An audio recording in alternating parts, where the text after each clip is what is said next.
Sí. Hola, ¿qué tal?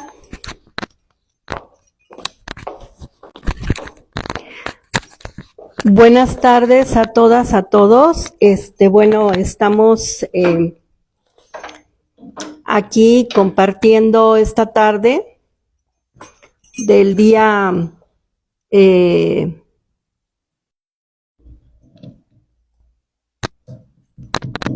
estamos aquí esta tarde del miércoles 11 de diciembre, compartiendo esta tarde con nuestra invitada, que la semana pasada tuvimos ahí un poco de complicación con su llegada porque no le di bien la dirección, entonces no pudo llegar. Bueno, vino, pero no dio con la entrada. Pero hoy, como dicen, lo prometido es deuda. Entonces estamos aquí en esta mesa de análisis y propuestas de su canal SIC Tertulias, al que nuevamente les pido se puedan suscribir y puedan apoyarnos para que luego podamos transmitir en vivo desde YouTube. Ahorita estamos transmitiendo en vivo por la página de SIC Tertulias.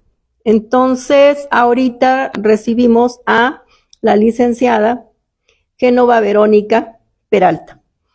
Y bueno, nuestro título pues es como las perspectivas, ¿no?, de la Comisión Nacional de Derechos Humanos y, cosa que no es lo mismo, ¿verdad?, pensaría yo, los derechos humanos en México. Entonces, quisiera que ella pues nos diera pues esta idea en este justo momento histórico, cómo ve ella estas perspectivas de los derechos humanos en México y de la Comisión, porque pues recientemente ella participó en el proceso para ser la titular de la comisión. Ella obtuvo, si no tengo malos datos, un tercer lugar por sus, pues ahora sí que documentos, experiencia y demás.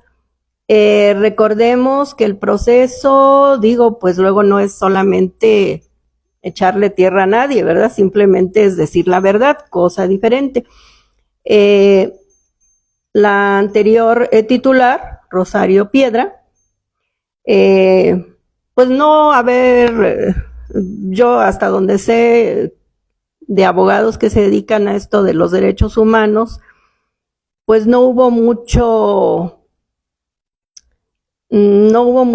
triunfos, no hubo muchos atinos de la Comisión Nacional, no hubo muy buenas cuentas que entregar. Sin embargo, la titular, estando en 15º lugar, si no tengo mal entendido, ahorita nos explica aquí la licenciada, pues quedó nuevamente, ¿no? Entonces, pues sí, como que luego nos quedamos, ¿qué pasa, no? ¿Qué pasa con esta Comisión Nacional de Derechos Humanos? ¿Qué pasa con estos asuntos que son los más importantes? Yo creo que el eje de las sociedades pues es precisamente el respeto a los derechos humanos, hablando de todo, ¿no? No solamente de mujeres, que es República de Mujeres, creo que todos, hombres, mujeres, niños, niñas, adultos, en fin, inclusive animales, medio ambiente, pues todos merecemos respeto. Entonces, si no hay respeto a los derechos humanos, y pues no sé cómo nos va a ir, ¿no? Por eso es que queremos ver que nos expliquen aquí un especialista y que nos diga aquí pues lo que ella guste aportar sobre estos temas. Por favor, Verónica. Sí, muchas gracias. Voy a empezar por la parte final. Primero agradecer a tu invitación, a tu audiencia, gracias, a las personas que nos siguen y evidentemente pedirles que se suscriban. Definitivamente tenemos que apoyar los espacios alternativos que buscan dialogar sobre todo los temas que nos interesan como mexicanas, mexicanos y personas que radican por acá, que no necesariamente sean de nuestro país, pero que vivan en México o tengan su residencia. Empiezo por lo último, porque efectivamente yo participé en el proceso de la convocatoria pública que emite el Senado de la República para elegir a la titular de la Comisión Nacional de los Derechos Humanos, para el periodo 2024-2029, son 5 años. Yo ingresé mis documentos, fue un proceso un poco largo porque todo tenías que requisitarlo con plantillas, o sea, no es que tuvieras tu currículum ya listo y lo hicieras, lo mandaras así, ¿no? Tenía que ser conforme a los lineamientos y los formatos de la comisión, entonces fue un poquito engorroso.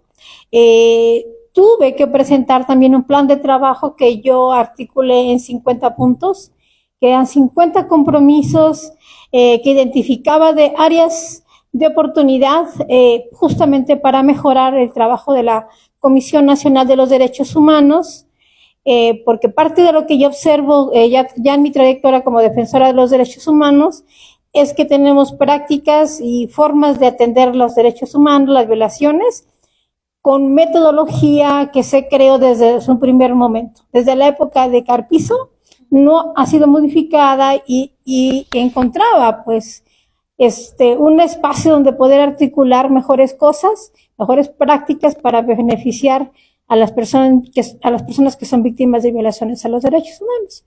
Entonces, bueno, presenté mi currículum, mi plan de trabajo, ya sabes que tienes que ser una persona de buena fama, que no haya sido condenado por delito doloso, no hayas estado en prisión, una serie de requisitos. Entonces lo cumplí y efectivamente fui la tercera persona que en cuanto a requisitos estaba en la lista de los 47 que finalmente aprobamos. El procedimiento por el que se hace la convocatoria pública obedece a que terminaba el periodo de la maestra Rosario Piedra y tenía que renovarse, ¿no? Ya sea que la ratificaran o que se nombrara una nueva persona. Bueno, el Senado decidió que se iba a hacer la convocatoria pública y por eso es que participé, ¿no? Lamentablemente, tuvo un sinnúmero de errores al final, porque fue un procedimiento impecable y te lo puedo decir porque en un primer momento las personas de la sociedad civil tuvieron oportunidad de participar a través del Parlamento abierto. Y esto surgió, ¿por qué? Porque la misma ciudadanía estaba identificando que desde antes de que se empezara el procedimiento de comparecencias, ya se estaban nombrando 3 personas como perfiladas, ¿no? Pues desde favoritas.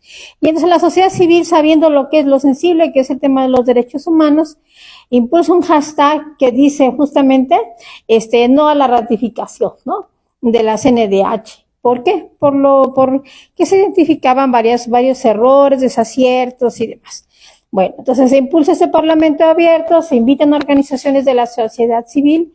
Debo comentarte que solo de todas las organizaciones que participaron en el Parlamento abierto, en todos los casos hubo una crítica muy puntual hacia el desempeño de la Comisión Nacional de los Derechos Humanos, sobre todo en falta de atención a víctimas y que no se recibía a muchas víctimas, que se había cerrado, que no había rendición de cuentas, es decir, la maestra Rosario Piedra no recibía periodistas, a diferencia de Andrés Manuel, que todos los días en la mañanera estaba temprano, ella no. Entonces, un área que es tan sensible como una comisión de derechos humanos que justamente busca velar por el respeto a estos, no puede cerrarse, no puede cerrar las puertas y no puede dejar de hablar ante situaciones de violaciones graves. Y entonces, eso se advirtió en el Parlamento abierto. De las organizaciones, solo 2 apoyaron a Rosario, todo el resto, hubo un análisis muy puntual acerca de su desempeño. Yo los invito a que lo puedan mirar, está en YouTube, e inclusive también estuvo gente el director del Centro de Derechos Humanos, Agustín Pro Juárez, que hizo un informe muy detallado, muy serio, que lo pueden ver y leer para enterarse de situaciones que están ocurriendo y que definitivamente el llamado que se hacía era hacia la no ratificación. Esa era la postura de las organizaciones de la sociedad civil. Y bueno, pues los senadores también aprendieron ese día. Yo lo pude notar porque me daba cuenta que había temas que por primera vez escuchaban, ¿no? No necesariamente porque llegues al Senado quiere decir que conoces todos los temas. Claro. Y después ya vienen las comparecencias que fueron 3 días para poder escuchar a todas y a todos. sí nos invitaron a todos. El tema es que no fue el mismo tiempo para todas ni para todos. Yo, por ejemplo, expuse en 20 minutos, pero Rosario Piedra casi 2 horas. Wow. Nacheli Ramírez más de 1 hora, y así. Entonces, definitivamente, para los llamados favoritos o que estaban ya palomeados, se les dio en exceso un tiempo, y entonces definitivamente ahí empezó a haber inequidad en la parte del proceso de la convocatoria, ¿no? Porque ya no estábamos en las mismas condiciones. Sin embargo, yo seguí confiando hasta ese momento en que todo iba a marchar bien, y resulta que al final lo que a los mismos senadores les sorprendió fue la manera en cómo finalmente se elige a la terna. La Comisión de Derechos Humanos que preside la senadora Reina Celeste impulsó determinada terna, y la Comisión de Justicia que preside el compañero jurado Javier Corral y también propuso a otras personas, ¿no? Pero a nadie nos quedó claro, y sigue sin estar claro hasta ahorita, cuáles fueron los indicadores de por qué quedaron unos en una lista y por qué quedaron en otros en otra, y sobre todo, cuál fue la calificación que se dio a cada uno de los candidatos. Y es que la parte que nos sorprende muchísimo fue justamente en el caso de Rosario Piedra, que siendo de la lista de la Comisión de Justicia del que preside Javier Corral, iba en el número 10. Y del número 10 la han ratificado, ¿no? Entonces, pues cuando se le empezó a cuestionar justamente sobre la terna, ya cuando habían dicho pues que la terna es esta, así trascendió a los medios que la terna era ya de 3 personas, se hicieron bolas en cómo ya llegaron de esta, empezaron a hablar de que, bueno, pues que estuvieron consultando, que estuvieron viendo indicadores, calificaciones, y al final, como no convencían a nadie, dijeron, bueno, eso fue un acuerdo político. Entonces, por un acuerdo político es que finalmente se ratifica a Rosario Piedra. Así de simple. Y entonces decimos, todos los candidatos, bueno, pues si hubieran empezado por ahí, pues ya no lanzas ninguna convocatoria, y por un acuerdo político simplemente ratificas. Te evitas que hayamos acudido todos, porque al final fue como llegar a un proceso para legitimar a alguien que ya estaba decidido desde el inicio, ¿no? Entonces, suena un poco, es como una farsa, ¿ves? Entonces, y para ninguno de los candidatos, porque todos acudimos, todos nos preparamos, todos los requisitos que cubrimos, justamente era porque queremos y sobre todo transformar a la Comisión Nacional de los Derechos Humanos. Yo definitivamente a todos los senadores, ya por último, para centrar en la siguiente parte, a todos los senadores les envié un correo electrónico. En cuanto supe lo que estaba ocurriendo, les pedí que repusieran el procedimiento porque se me hacía totalmente fuera de lugar antes de que siquiera votaran en el Senado la ratificación. Y estuve argumentando por qué, y además de las cartas apócrifas que Rosario estuvo circulando con gente de su equipo, que no tenían razón, ¿no? Que nadie las había suscrito, y lo único que hacían era que ponían el nombre de una persona o el membrete de una organización, y la redacción era de la propia Comisión Nacional de los Derechos Humanos. Eso es gravísimo, eso. Y entonces yo pedía que también se diera intervención a la Fiscalía General de la República para que se investigara lo que había ocurrido y se deslinde de responsabilidades. De hecho, el mismo equipo de la maestra Piedra se ha sumado en ese sentido, porque a nadie le conviene que se utilice un documento falso para sustentar una candidatura que no tienes, ¿no? Porque al final no puedes hacer eso, es contrario al derecho, no es contrario a la ética, y definitivamente no estamos de acuerdo. Y después ya se sumó se hizo una carta que circuló por lo que es change.org, y bueno, pues está a disposición, hay muchos comentarios ahí. Yo ya no le di como tanta difusión después, porque al final también entiendes que tú también tienes que dar la vuelta a la página, o sea, no puedes estar enfrascado, porque al final el tema de los derechos humanos no se termina en la comisión.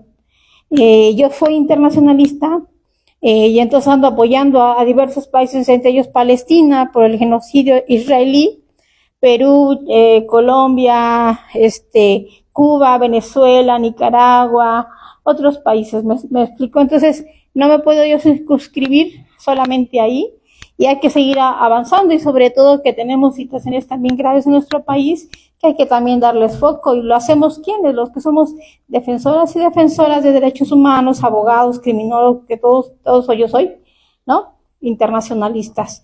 Y entonces sí, efectivamente, toda esta parte que tú dices tan cierta, y es importante. Entonces yo lo que les invito a la ciudadanía siempre es a involucrarse. Y a involucrarse porque al final, si no se respetan los derechos humanos, no es para afectar a un grupo, ¿no? Si de pronto tú eres crítico, no buscas afectar a la maestra Rosario Piedra. Yo la respeto mucho. La crítica que hago yo no es a la persona, sino a la institución en su conjunto, que ha tenido lamentablemente muy malas prácticas. ¿Por qué? Porque cada administración se va quedando equipo. Hay personas que tienen años y tienen malas prácticas. Y entonces yo el foco que busco colocar justamente tiene que ver en cómo mejoro el procedimiento de atención ante una violación a los derechos humanos. Ahí está el meollo, porque muchas de estas quejas que se inician, porque no todo el mundo sabe a dónde acudir para iniciar una queja, pocas terminan en recomendaciones. Y luego ya una vez emitida la recomendación, pocas terminan con un seguimiento y un cabal cumplimiento. Muy pocas. Y entonces, nosotros siempre decimos, yo como criminóloga, ¿no? Dice que el caldo de cultivo de los delitos es la impunidad. ¿Tú quieres que los delitos frenen? ¿Quieres que las violaciones cesen? Tienes que combatir la impunidad. Totalmente. Bueno, comentarte para que este va directo a la transmisión, para que no te lo despegues. Pues igual ahí de pronto parece que sí tenemos sonido, pero este es el principal. Muchas gracias por tus palabras, Verónica, porque precisamente diría yo que ponen el dedo en la llaga.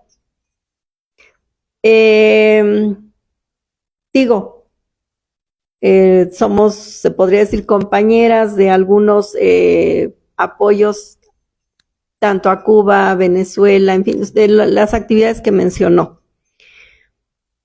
Y aquí en México tenemos grandes violaciones a los derechos humanos en todos sentidos, ¿eh? Olvidémonos de que si eres mujer, o sea, de todo. Los migrantes es un tema muy penoso y doloroso, a pesar de los pesares y a pesar de lo que se diga. Entonces, los migrantes son y han sido desde años atrás, no solo ahorita, carne de cañón, desde que entran al territorio. Entonces, somos un país con una grave problemática en cuestión pues ahora sí que a las violaciones a los derechos humanos. Y desgraciadamente, la comisión, no por atacar en este caso a la titular, Rosario y Piedra, pues desgraciadamente tanto ella, ahora que estuvo en este sexenio pasado como titular, como las anteriores personas que han pasado por ahí, pues no han hecho mucho por las víctimas, ¿no? Son estos precisamente centros como el que mencionas, el PRO y todos estos centros que son para la defensa de los derechos humanos, que son los que acompañan a las víctimas. Tenemos el caso doloroso todavía de los 43 estudiantes de Ayotzinapa, como muestra un botón, y bueno, que yo tengo mucha admiración por Alejandro Encinas, y pues él salió hasta afectado, ¿no?, por tratar de hacer justicia. Digo, ya hemos visto en algunas cosas anteriores cómo él sale siendo víctima, ¿no?, de los victimarios, la verdad. Entonces, no se trata de estigmatizar, creería yo, somos de derecha o somos conservadores porque tenemos esta crítica. No, para nada. Al contrario, qué bueno que hay esta oportunidad de que también estuvimos apoyando pues todo este proceso para que llegara pues un representante de la izquierda al poder, como fue Andrés Manuel López Obrador. Entonces, nosotros hemos luchado no a partir de Obrador, sino de un poco antes, ¿no? En que las cosas se quitaran de las manos de quienes afectaron tanto a nuestro país, ¿no? A nuestra sociedad, como fue el PRI y el PAN, ¿no? Y pues antes estuvo pues la fuerza presente del ESME como oposición, como tratar de erradicar estas violaciones a los derechos humanos. Ellos mismos en sus inicios también tuvieron muertos por estar en esta izquierda. Entonces, bueno, son luchas de siempre, diría yo, que están siendo todavía viéndose como nuevas, ¿no? Como que están en vogue, así como pues siguen ahí vigentes, lamentablemente.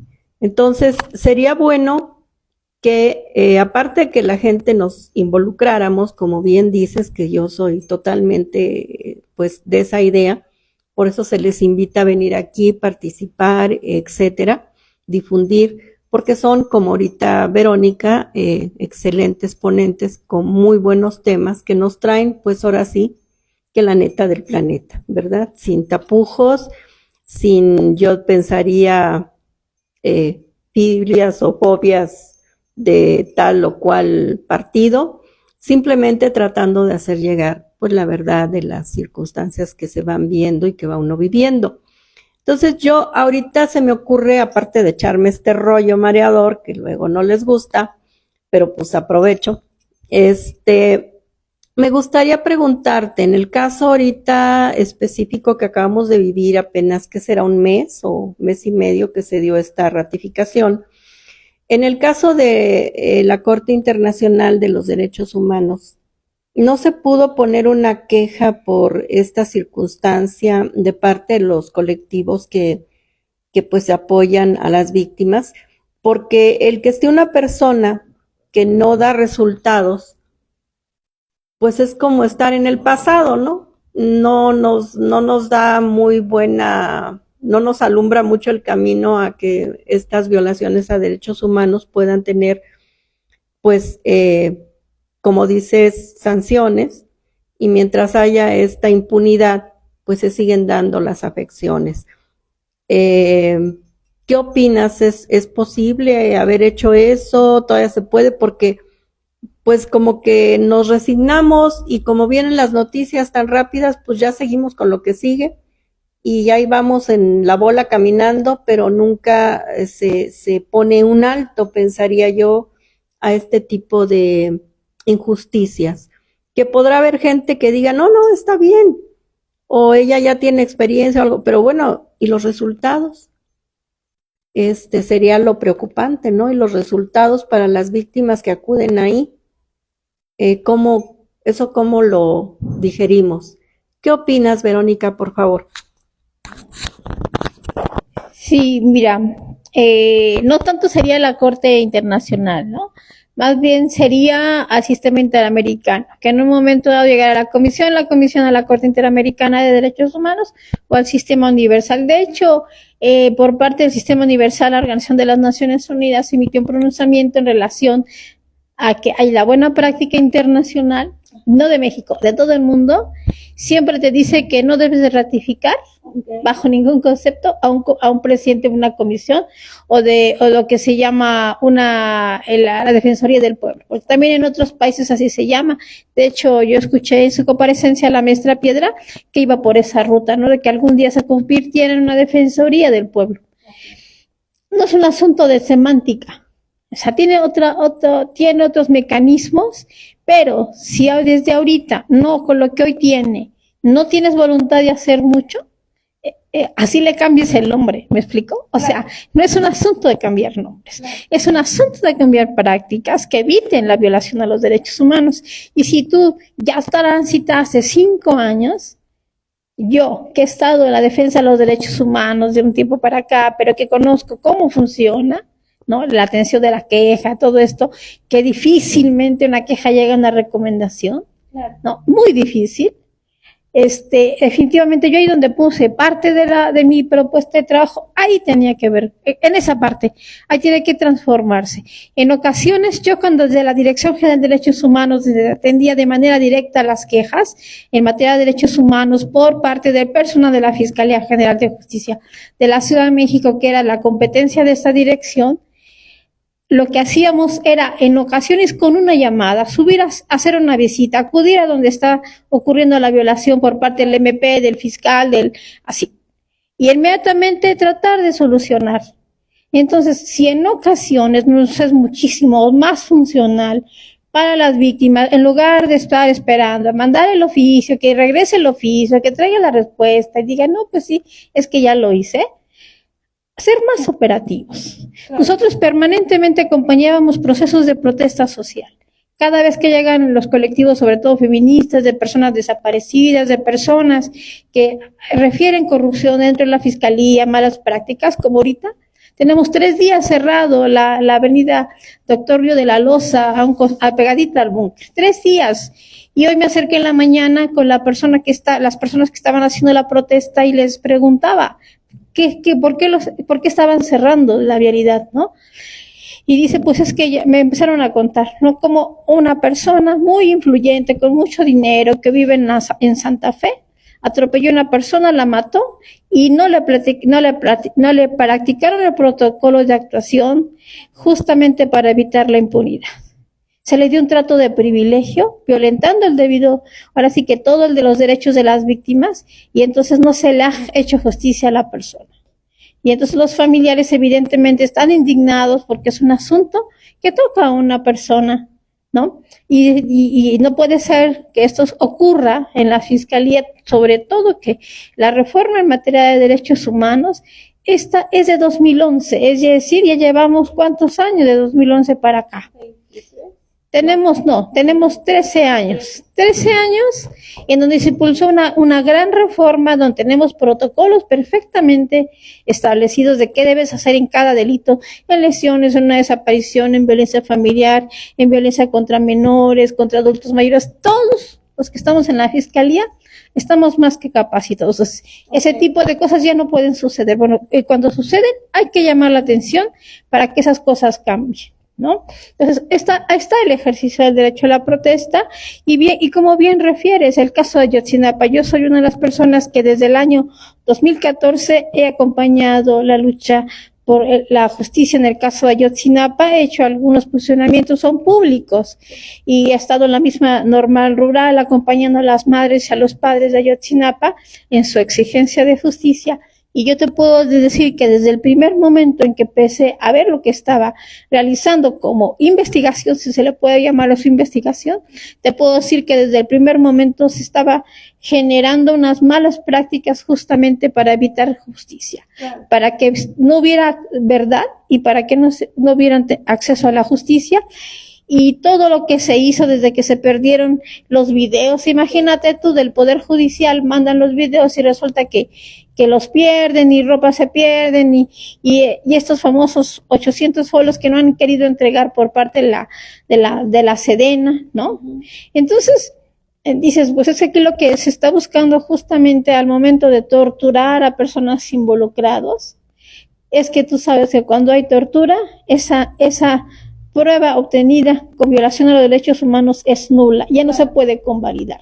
Significa que ya no puedes volver a hacer la diligencia y decir, bueno, ahora lo voy a hacer bien. Sí. Ya no. Entonces pierdes esa oportunidad de hacer justicia, pero quien pierde es la víctima.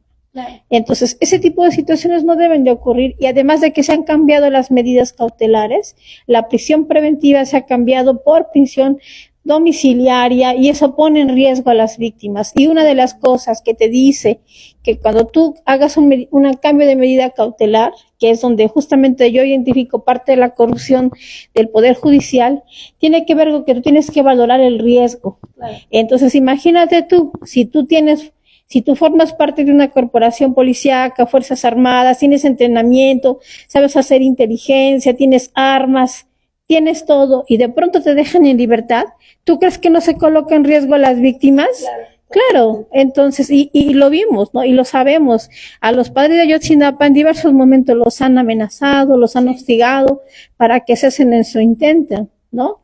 Y no solamente por parte de la criminal organizada, sino también el propio Estado, que donde de pronto hubo momentos en que les decían, bueno, ya acepte dinero, ya no los va a encontrar, ya están muertos. Bueno, todos sabemos que en materia de desaparición forzada de personas y en materia de desaparición, uno puede decir, no puede decir están muertos si no han encontrado el cuerpo. Mientras eso no suceda, la persona sigue desaparecida y tienes que hacer acciones en relación a investigar una desaparición. No puede ser tan irresponsable y decir, pues ya se murieron. Bueno, entonces, si han dicho eso, se han afirmado, bueno, pues entonces queremos ver los cuerpos, ¿no? Entonces, y sí, mi solidaridad con Alejandro Encinas, porque bien refieres, Angélica, yo también es un hombre que sé que hizo mucho para atender este caso y he llegado al momento en que empezó a señalar al ejército, fue el acabose. Y no podemos permitir que eso en México suceda, ¿no? No podemos permitir que el ejército siga impune en sus violaciones a los derechos humanos, en las ejecuciones extrajudiciales, en la desaparición, en la tortura. No. ¿Por qué? Porque tienen muchísimo poder y no podemos permitirlo, y sobre todo que es importante decirle también, mandarle un mensaje a las víctimas que en la Cuarta Transformación, que es donde yo pertenezco, porque yo formo parte de esta lucha de la Cuarta Transformación y ahora me he sumado al segundo piso con la doctora Sheinbaum, vamos por esa ruta. Dentro de Morena, nuestro movimiento de regeneración nacional, hay sectores conservadores que se alían para que las cosas no cambien, pero también habemos otros, claro, ¿no? Que hacemos un estudio muy puntual, que nos capacitamos, que siempre estamos impulsando cambios y transformaciones en beneficio de las personas. Y en esa ruta estamos y en esa ruta estaremos.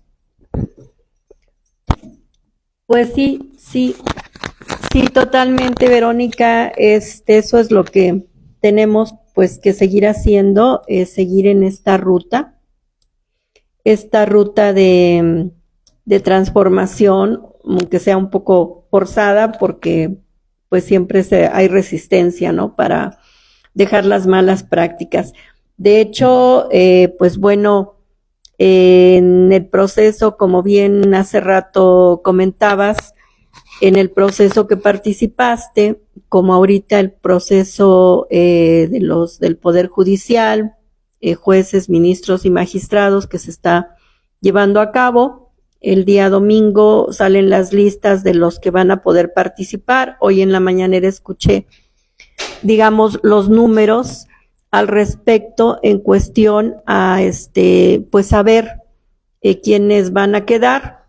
Los otros se registraron, creo que 18,000 y fracción 600, algo así, de personas en esto lo que está vigilando el Comité de Evaluación del Poder Ejecutivo. Más aparte, pues hay otros, ¿no? Los del Senado y así. Pero de estos 18,000, bueno, van ahorita más o menos han cumplido, es lo que dieron ahí a conocer hoy, 8,000, creo que, no sé si 626, algo así. Entonces, bueno, es mucho menos de la mitad, ¿verdad? De los que se inscribieron. Los requisitos pues son los más elementales, ¿verdad? Sus cartas de recomendación, etcétera, ¿no? Documentos así. Pero sí comentaba la persona, no recuerdo el nombre, que dio ahí a conocer esto en la mañanera, como ahorita en el tuyo nos comentaste, ¿no? Bueno, la honestidad, ¿verdad? Que no hayas estado en un proceso, pues ahora sí que involucrado o inclusive detenido, ¿no? Entonces, me llama la atención ahorita que tú comentas esto y traje a colación lo del Poder Judicial, cómo hay estos requisitos para la población, bueno, los aspirantes a estar en un puesto que finalmente van a ser funcionarios públicos, digamos, de este aspecto de honestidad. Y como bien dice, sabemos aquí en Morena la parte pues que quiere transformar, que quiere quitar la corrupción, que quiere quitar la opacidad, el nepotismo, que quiere quitar el amiguismo, etcétera, etcétera, ¿no? Todo lo que se promulgó hace mucho para poder, pues, nosotros participar, porque estábamos hartos de ello. Pero vemos el caso, por otro lado, con Laida Sansores, que pone un personaje en Lavalle, es su apellido, ¿verdad? Que pues no solamente, como dice Luisa María Alcalde, ¿verdad? Pues hay que ver, no nomás hay que decir, hay que probar. Bueno, eso ya está probado, el señor trae hasta un brazalete de seguridad. Entonces, fuera de lugar totalmente, porque dice que eso va pues para el área, ¿no? De honestidad y justicia. Digo, bueno, ahí está comprobado, pues el señor ya pasó por un proceso, fue, digamos, yo diría ya sancionado, por eso trae el brazalete, no sé tú que nos digas que tú trabajas en la fiscalía. Y como para los cuates, pues sí hay oportunidad de estar en los puestos, aunque no es resultados, como es el caso ahorita de la maestra Rosario Piedra, o el caso de Gers Manero, ¿verdad? Que pues está ahí también justamente en la fiscalía, pues como que no sé ni cómo etiquetarlo. Antes le decían mucho que era como un florero, ¿no? O tortuguers. Pues yo diría que a lo mejor es un señor ya como es de edad, ¿verdad? Pues un poco más relajado, más pues así como decía el Tata, ya quiero mi cocol, y pues ya más se lleva las cosas con demasiada calma, quizá por la edad, pero finalmente tampoco hay resultados, entonces sigue ahí. También se le dio una extensión de tiempo, la doctora Sheinbaum también dijo que él se quedaba. Entonces, bueno, estos personajes que no dan resultados siguen ahí, o los que ya tienen hasta un brazalete de seguridad, pues se ponen. Pero las personas que quieren participar, que son honestas, que traen un historial como el tuyo, que tienen ganas de hacer el cambio verdadero, diría yo, pues esas como que no pueden quedar. ¿Qué será que hay aquí? ¿Cómo podemos, pues, no sé, justificar estas situaciones tan sui generis, tan raras? ¿Tú qué nos dices, Verónica, por favor? Sí, muchas gracias por la pregunta y lo directa que son. A mí me gusta mucho eso, ¿no? Porque definitivamente has dado en puntos claves de justamente la corrupción que existe en el ámbito político y el influyentismo, que no obstante que es contrario a los principios que defendemos en la Cuarta Transformación, siguen ahí presentes, ¿no? Y tienen efectos devastadores, ¿no? Porque imagínate tú que llegue una persona como esta, con ese sujeto que has referido, pues es gravísimo.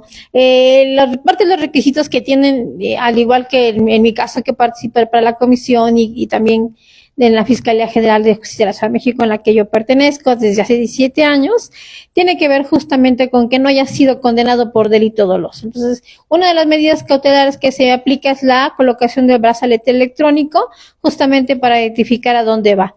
Eso no necesariamente quiere decir que haya sido condenado o sea sido culpable, pero hay que revisar el caso, porque está en proceso, ¿no? Y sí hay que ver porque definitivamente yo siempre digo que aun cuando no seas condenado por delito doloso, es decir, que lo hayas hecho con toda la intención, con ánimo de causar daño y demás, hay situaciones que no debes de tolerar, porque el lugar a donde vas a estar, tu desempeño debe ser impecable. Claro. Y debe ser conforme a la ética, a los principios democráticos, los principios del servicio público, ¿no? Entonces no puede ser cualquier persona y nosotros como ciudadanía estamos obligados a que si esta transformación que tanto ha costado en el Poder Judicial, que hoy ya no es una reforma judicial, ya es derecho constitucional positivo, ya es vigente, ¿no? Está en la Constitución plasmada y bueno, ustedes han visto toda la resistencia que ha existido, los juzgados cerrados, todos estos paros, todo eso que ocurrió, muy lamentable, porque parte de lo que yo en su momento, yo cuestioné cuando me han invitado, yo soy alumna de los diplomados de la Suprema Corte, ¿no? me invitaron a uno de los foros internacionales donde llegó la crema innata del sistema de derechos humanos a nivel internacional. Y hablaban de la independencia judicial. Y entonces todo estuvo muy bien, ¿no? La independencia judicial, y yo estoy de acuerdo que debe de ser así.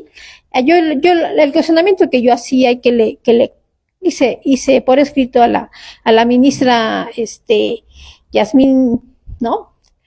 Yo le pregunté, oiga, es que ya han dicho que la independencia judicial y todo, pero ¿y el acceso a la justicia? ¿Por qué no hablan del acceso a la justicia? Si ustedes son opacos, si el Consejo de la Judicatura, el número de sanciones es muy reducido de todas las poquitas quejas que se llegan a iniciar, porque tú sabes que muchas personas no inician ningún procedimiento contra un juez justamente para evitar que su caso deje de avanzar. La mayoría de gente te dice, no, pues es que yo así me quejo del juez, pues ya sé que me van a castigar, y mi caso, si va avanzando en el número 3, lo van a mandar al 500, ¿no? Entonces la gente ya no inicia ninguna queja, pero imagínate tú que si de lo poco que llega no termina ninguna sanción, y todavía preguntaba, yo recuerdo, yo dije, estoy despierta o estoy soñando, porque la gente del Consejo de la Judicatura, porque ese evento fue allí en su sede, todavía preguntaba, dice, ¿y nosotros estaremos obligados a verificar todo eso? Pues entonces, ¿quién, no? Pues si son el Consejo de la Judicatura, el órgano que revisa todo esto. Bueno, pues justamente por eso ahora va a existir ese Tribunal de Disciplina Judicial. Sí. Porque no puede ser que aparte de que no es una buena práctica, no está conforme a los estándares, que tengas un órgano supervisor dentro del mismo sistema, dentro del mismo poder. O sea, ¿quién se va a supervisar a sí mismo? Es absurdo. No se puede ser juez y parte. Claro. Entonces, definitivamente no es por ahí. Y fíjate, en esto que decías tú de la maestra Rosario Piedra, quiero darte algunos datos que son muy buenos. Debo decirles que esta información que les voy a dar en este momento no aparecía en el portal de la Comisión Nacional de los Derechos Humanos. Okay. ¿Quiénes son los que violentan derechos humanos en el año 2022? Bueno, pues en primer lugar estaba el IMSS, el ISSSTE, ¿no? Fíjense, ¿cómo ven? La Secretaría de Educación Pública, la Secretaría del Bienestar, ¿qué les parece? La Fiscalía General de la República, el Instituto Nacional de Migración, evidentemente la Secretaría de la Defensa Nacional, así. Esos aparecían. Pero en el 2023 volvieron a aparecer los mismos. Okay. Pero resulta que no obstante lo joven que es la Guardia Nacional, también. Ya la Guardia Nacional aparecía en el 10º lugar.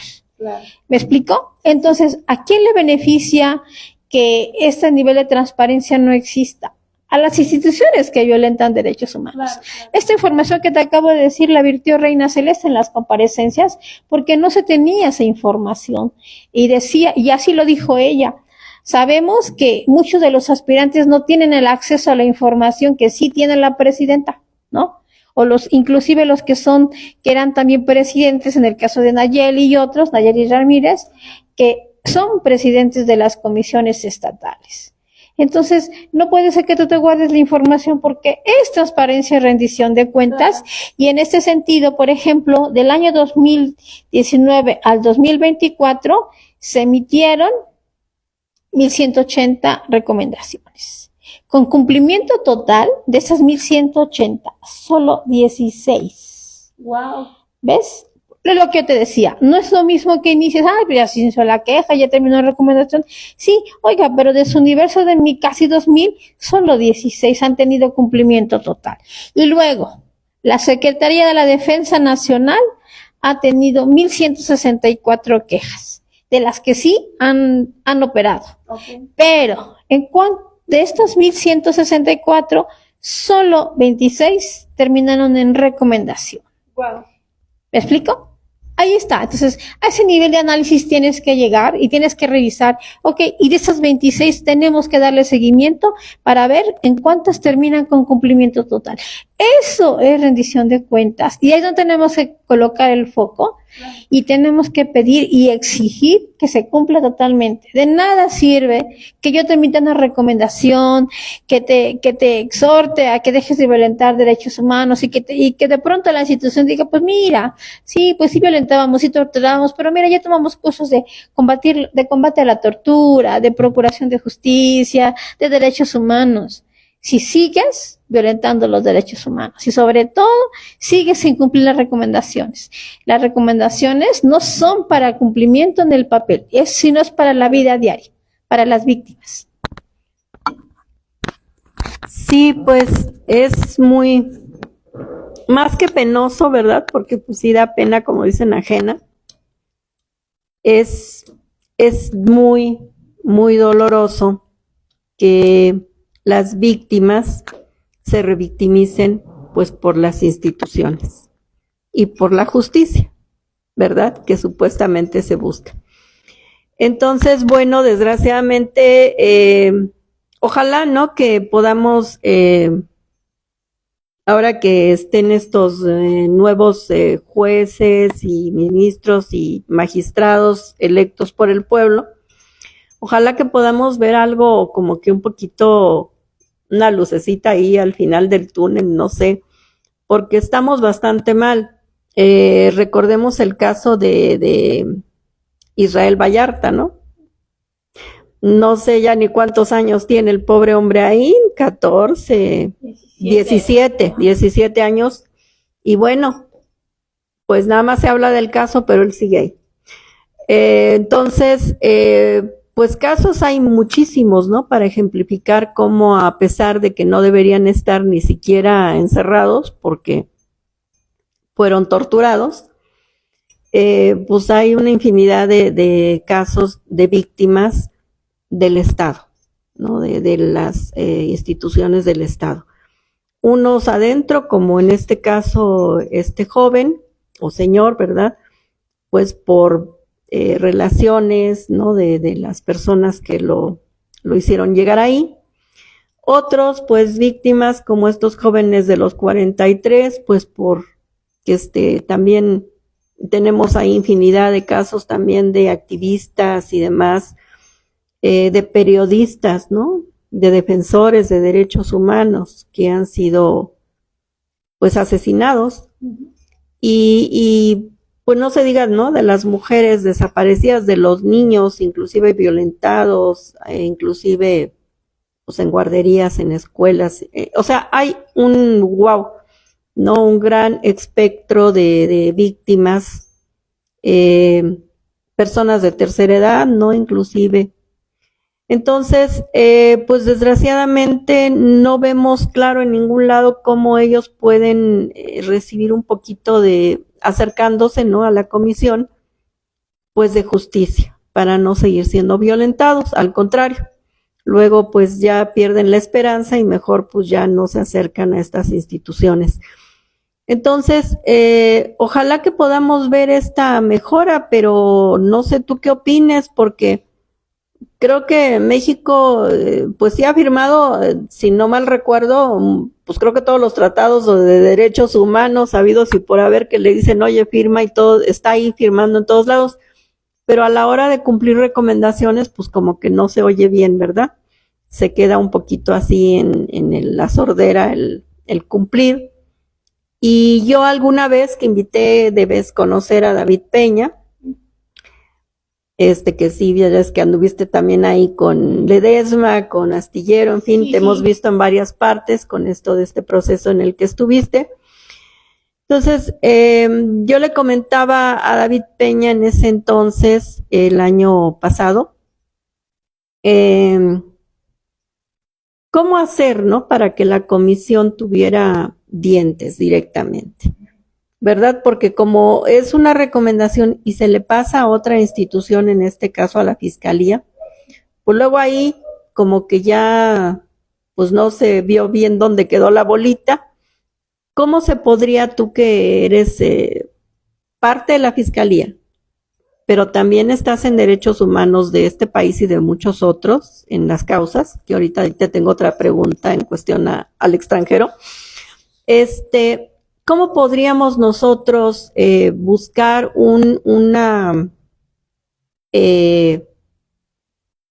articular, ¿no? Que hubiera una sanción directa de la comisión, que tuviera diríamos, esa capacidad, que directamente pudiera tener, pues ahora sí que el remedio y el trapito, ¿no? Para que no se vaya por ahí ya como que diluyendo y luego ya no se supo nada y pues como los números que ahorita nos muestras, pues son muy pocas las recomendaciones y luego pues a ver si las siguieron y ya luego tampoco se les da seguimiento. Por favor, Verónica. Sí, muchas gracias por la pregunta, muy pertinente.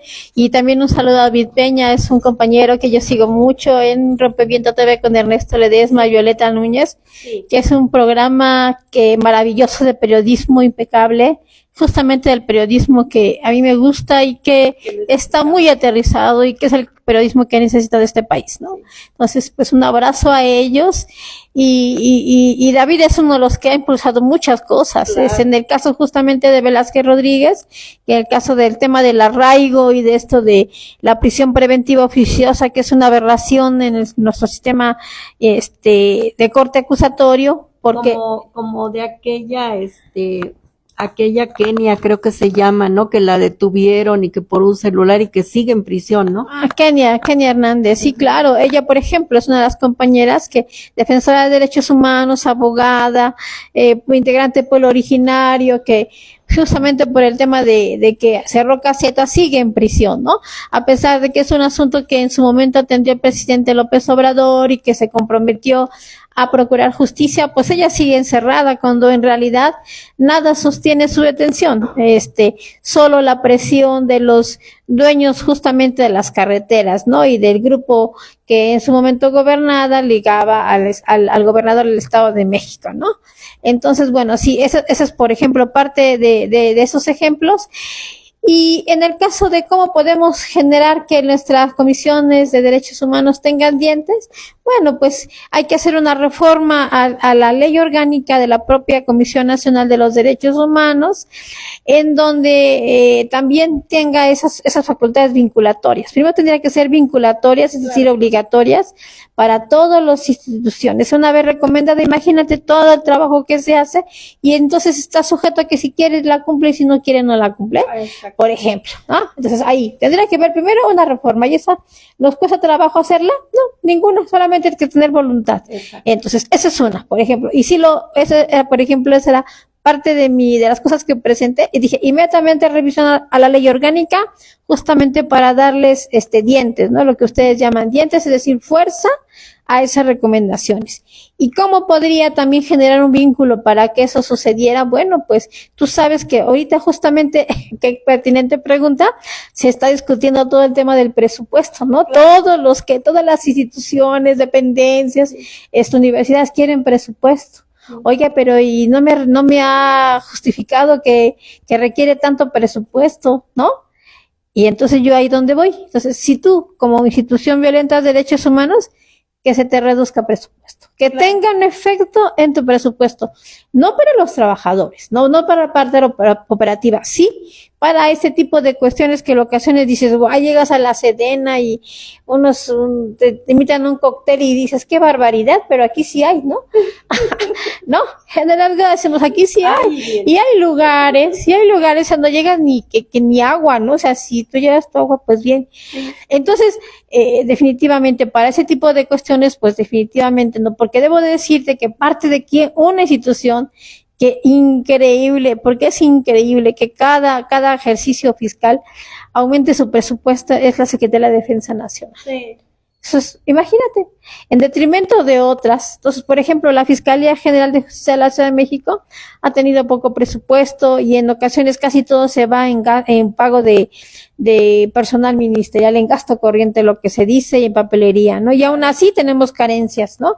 Entonces, definitivamente, para que tú tengas todo lo necesario y puedas exigir con toda la verdad y con toda la probidad mayor presupuesto, también tienes que dar resultados. Claro. Entonces, por ejemplo, nosotros requerimos en la Fiscalía más presupuesto para contratar más personal. todos los turnos, todas las áreas de la Fiscalía tienen menos personal del que tendrían que tener. Claro. Entonces, un servidor público, si tú, aunque tengan muchísima vocación de servicio, porque mira que sí los hay en la Fiscalía, contrario a la narrativa que se impulsa, hay excelentes servidores públicos, pero hay compañeros que inclusive van en sábados o domingos a trabajar para sacar lo que decimos del trabajo, para sacar la chamba.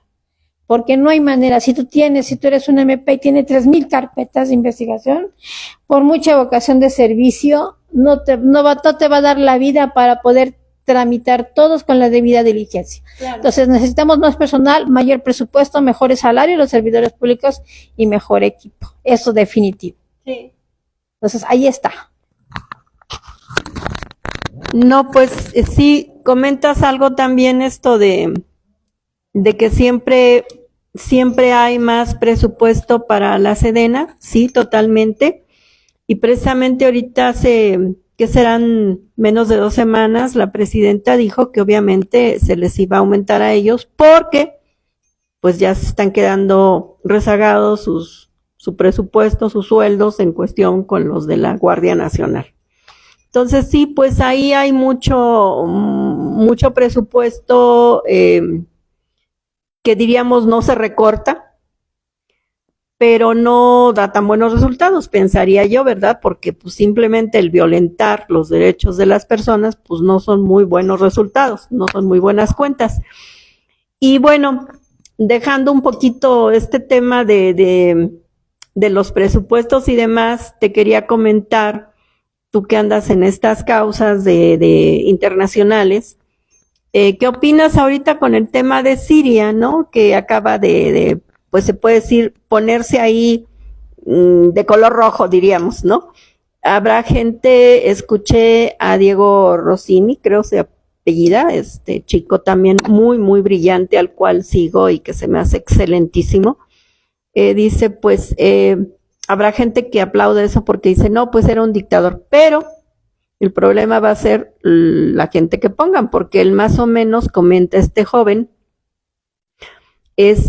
pues estaba alineado con Rusia y con Irán, ¿no? Entonces, obviamente, yo siento, no sé, tú qué opines, a lo mejor por ahí hubo una manita que movió la cuna en Estados Unidos, y bueno, vamos a tener mañana un programa con algunas situaciones de esto del neoliberalismo, y el martes tal vez, si no nos vaya por ahí el ponente, también con esto de las amenazas de Trump, ¿no? Pues a México y otros países. Entonces, pues luego, por ahí dicen, no hay enemigo pequeño, ¿no? Trump pues sí será muy como hablador y payaso y lo que sea, pero bueno, recordemos a Milei, ¿verdad? Que sí decía, uy, voy a hacer esto, aquello, lo otro, y decían, pues está loco. Aparte que ganó, como ahorita Trump, pues sí, afectó totalmente, ¿no? En este caso, pues a Argentina. Y ahorita lo que viene con esto de Siria, probablemente vaya a ver, según lo que dice este joven Diego Rossini, pues un poco la exterminación, ¿no? De los cristianos, algo así. Y pues obviamente también vendrán las altas, ¿no? De precios en alimentos y demás. ¿Qué nos puedes comentar, por favor, Verónica? Primero, mi solidaridad al pueblo sirio, porque mira que si alguien ha padecido previo a lo que le ocurrió justamente a Palestina, se llama Siria. Claro. ¿No? Ustedes saben, bombardeo de día y noche con fósforo blanco igual, prohibido, pero aún así se lanzaba. Y Bashar al-Assad, el presidente sirio, hizo todo lo que en sus manos estuvo, junto con el apoyo de la Federación Rusa y otros países que lo auxiliaron y lo apoyaron, en momentos donde quiso ser derrocado, ¿no? Y que él se defendió. Evidentemente a Siria la devastaron, ¿no? Ustedes pueden ver la Siria de antes y la Siria de hoy, que quedó igual que Libia, Afganistán y otros países, ¿no? Irak, Irán, en donde nunca encontraron estas armas de destrucción masiva, pero sí que la narrativa que se impulsó generó esa devastación en países que eran perfectamente avanzados para la mejora de sus de sus pueblos y sus comunidades. Entonces, en el caso de Siria, debo de comentarte, querida Angélica, que yo no estoy de acuerdo con lo que le ocurrió. De alguna manera era ciertamente previsible. No pensamos que en esta tregua que estaban haciendo a Palestina fueran a intentar entrar a otro país y bueno, eligieron Siria. Y bueno, pues una de las manos que mece la cuna, como ha referido, esa mano que ayuda, bueno, fue Turquía, ¿no? Erdogan ha tenido, pues ahora sí que una doble posición. En algunas ocasiones se ha pronunciado en favor de Palestina, pero sabemos que también en su momento Bashar al-Assad denunció cómo desde Turquía se estaban entrenando a grupos ligados a Daesh, ¿no? Al Estado Islámico, y justamente ahorita el que queda al frente de Siria son personajes ligados a Daesh, y sabemos que quien entrenó, financió a estos grupos de terroristas, porque esos son terroristas, porque supuestamente siendo parte del Islam, cosa que no era cierta, solamente lo utilizaron, cometían toda cantidad de atrocidades que fue publicitada en medios electrónicos, ¿no? Desde ejecuciones, personas que quemaban, decapitaban vivas, ejecutaban extrajudicialmente, todo esto. El Islam jamás propugna por eso. Entonces tenemos que saberlo y desmontarlo. Entonces definitivamente solamente tenían el nombre de Estado Islámico, pero para nada pugnaban por lo que dice el Corán y ¿no? Las personas ligadas a esta religión y a esta forma de pensar y estar en el mundo son personas pacíficas que aman a la humanidad. No es esa narrativa que ha impulsado Hollywood, ¿no? De que las personas que profesan el Islam son terroristas. Entonces desmontemos esa falsedad que es totalmente aberrante, y definitivamente lo que está ocurriendo ahorita en Siria justamente es para seguir socavando y minando toda la fuerza de la comunidad árabe, de los países árabes no alineados al neoliberalismo y que quieren rearticularse, pero bueno, los van atacando, ¿no? En su momento Irak, en su momento Irán, Afganistán, todos estos países, Líbano, ahora Líbano, en su momento Libia, Yemen, ¿no? Todos los países árabes, pero sin embargo, a pesar de todo eso que está ocurriendo, otros como parte de la Internacional Antifa, que nos hemos articulado en la última semana de noviembre en Venezuela, estamos a nivel mundial organizándonos justamente para realizar acciones de manera inmediata frente a ese tipo de situaciones que impulsa el imperio, ya sea desde genocidios o otras formas de lawfare, o esto que hace de golpes de Estado, ¿no? Aparentemente de grupos rebeldes, y todos sabemos que no, que quien es la cuna justamente Estados Unidos, el Mossad, el lobby sionista, ¿no? Y muchos otros que están ligados a la OTAN y los países que son y se benefician por las armas, por la guerra, por la sangre y de las víctimas. Entonces, en ese sentido, estamos impulsando acciones, y definitivamente yo no estoy de acuerdo con lo que le hicieron a Bashar al-Assad. Él no es propiamente parte de un grupo religioso, es un grupo, más bien era dándole una visión ortodoxa donde se respetaba a todas las personas. Él estaba buscando justamente eso, pero bueno, pues no lo han dejado.